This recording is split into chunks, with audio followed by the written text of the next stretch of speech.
என்றால் யாருக்கு தெரியுமா? இந்த ஜனத்திற்கு, தேவனை அறிந்து தேவனுக்கு ஊழியம் செய்தவர்கள். அதில் ஒரு வார்த்தை சொல்லுகிறார், இந்த ஆலயத்தின் அடிக்கடி இந்த ஆலய பிரசங்களிலே பேசப்படுகிற வார்த்தை, இந்த ஆலயத்தின் முந்தின மகிமையை பார்க்கிலும் முந்தின மகிமையை கண்டவர்களில் உங்களுக்குள்ளே மீந்திருக்கிறவர்கள் யார்? இப்பொழுது இது உங்களுக்கு எப்படி காண்கிறது? அதற்கு இது உங்கள் பார்வையில் ஒன்றுமில்லாத போல காண்கிறதல்லவா?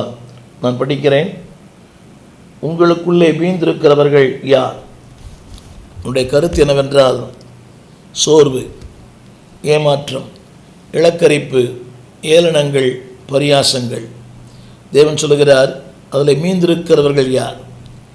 இன்றைக்கு ஓட்டத்தை ஆரம்பித்த அநேகர் இன்றைக்கு ஓட்டத்தில் இல்லை. பவுல் சொல்லுகிறான், நன்றாய் ஓடினீர்களே, உங்களை தடை செய்தவன் யார்? ஓட்டம் ஜெயத்துடன் ஓடிடுவோம்.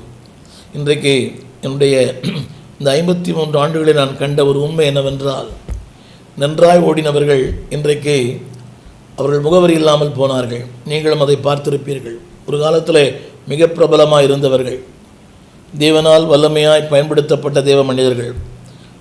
தவறு எங்கே என்பது முக்கியமல்ல, ஏதோ ஒன்று அவர்களை தடை செய்து விட்டது.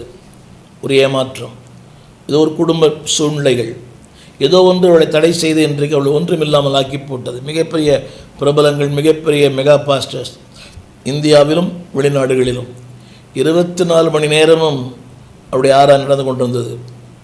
தேவர் ஆன் த மீடியா 24 hours. மிகப்பெரிய மனிதர்கள் எல்லாம் இன்றைக்கு அவர்கள் இருக்குமிடம் தெரியாமல் போய்விட்டார்கள்.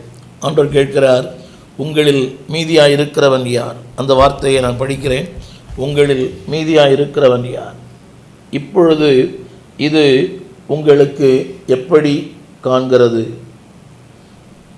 அடுத்து ஒரு குறிப்பு தான் சொல்லுது, உங்கள் பார்வையில் ஒன்றுமில்லாத போல் இருக்கிறது அல்லவா?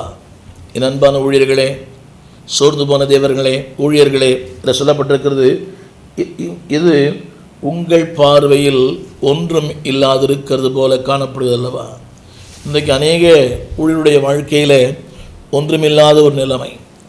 பக்தன் பாடினது போல, ஒன்றுமில்லாத வெறுமை நிலையில், உதவாரற்று போகையில்.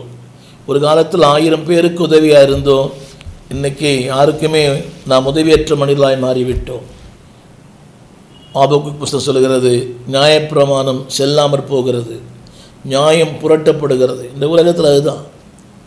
அக்கிரமக்காரர்கள் செழித்திருக்கிறார்கள், நீதிமான்கள் இன்றைக்கு தலைகுனிந்து வாழ்கிறார்கள். இதுதான் இன்றைய உலகம். அவர்கள் தான் இன்றைக்கு மதிப்பு, அவர்களுக்கு தான் மேடை, அவங்க தான் இன்றைக்கி பிரபலம்.